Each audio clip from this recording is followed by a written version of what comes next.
Hey guys, Marc from parkflyers.com.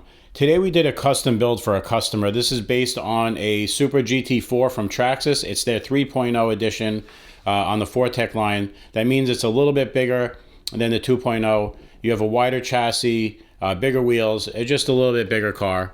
Now this car was recently released with a BL2S motor. With that motor you can gear it up to do about 40 plus miles an hour. It's really fast, very nice, but it does come with a standard TQ radio. The first upgrade we did for the customer is we put a TQI radio with TSM.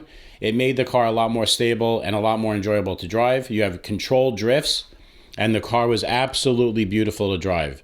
The customer then went and wanted to experiment with a Dumbo radio. He's trying that out. He feels that it has sharper responses than the Traxxas TSM radio. However, I think that the gyro in the Traxxas radio is better. Overall, I would stick with the Traxxas. He's just experimenting now, but I'm going to recommend that he goes back to the Traxxas radio. It's just better. So what we did was we said we want to go over 60 miles an hour and we want the car to really be a monster. So what we did was we put a quick run motor. This is $84.99. It's a quick run motor and speed control combo. It's their 120 amp speed control, the 10BL120. It's their G2 3652 motor. It's 4,000 kV, so this motor is hot. On 2S, this thing is a screamer. We put a 35 tooth Traxxas Pinion in here and a 55 tooth aluminum Hot Racing Spur gear.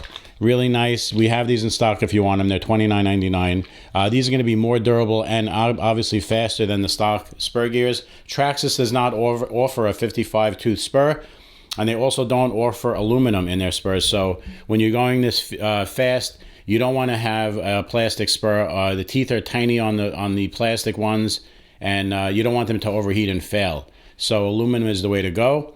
So how does this drive? So honestly, the car is an absolute bullet. We've tested it on 3S. It's enough. It's absolutely monster. It's about twice as fast as stock. It's going to probably do about 60, 65.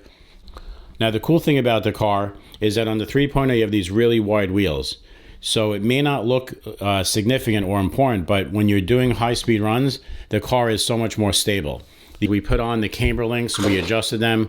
We did about -1 for the front and rear. It does let the car, if you want to do drifting, high-speed drifting, it lets the car set in a little bit better, and it's a little bit more stable if you're going to crank, the steering wheel a lot. If you're just going straight, I would leave the camber at 0, front and rear. We put a fan and a heatsink on the motor just for extra cooling. On the back of the car, we did put the stiffer black springs from Traxxas just to give a little bit more stiffness in the rear end, make it a little bit more stable. I will tell you the car is an absolute treat to drive. So not only does this go fast with TSM, it's very fast and stable, but you're able to maneuver the car at high speeds because of the way the car is set up, and you have those wide wheels. It's planted. It feels planted. When you do try to do high-speed drifts, it's kind of addicting. It does it better than any car that I could remember, and it is something that is absolutely beautiful to look at. The scale body that Traxxas did on this is one of their nicest on-road bodies they've done. It's really a beautiful body. It's got a lot of injected parts to make it look realistic. The wheels are great. I hope they never take this out of production. They discontinued the Corvette. That was a 3.0. That was a beautiful car also. This is a little bit nicer, and the sales on this are obviously a little bit nicer too.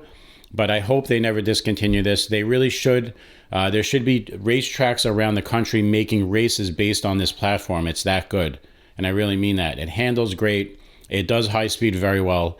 I wouldn't be surprised if you can get this thing to do 80 plus without any problems. If you're going to do that, obviously you're going to put the sway bars on. But yeah, we're going to see what we can get out of this. We're going to maybe do some test run videos in the future if the customer lets us. I have one of these myself. I may set this up just like this for myself and maybe film some high-speed videos. Maybe try to get this thing to go over 80. That would be a lot of fun. And I'm sure this car can do it. It's got everything. It's got the wheels, the suspension. It's got the aerodynamic wing on the back. It's got everything. This is really set up to go fast, and we really love it. We highly recommend it. If you want to buy from us, we have them in stock, parkflyers.com. If not, that's okay also. Anyway, thank you so much for watching this video. Please like, share, and subscribe tune into a lot of upcoming videos. We have a lot planned for this year with a lot of products have been coming out, and we're excited for 2024 and going into 2025. Anyway, we'll see you on the next one. Thank you and have a great day.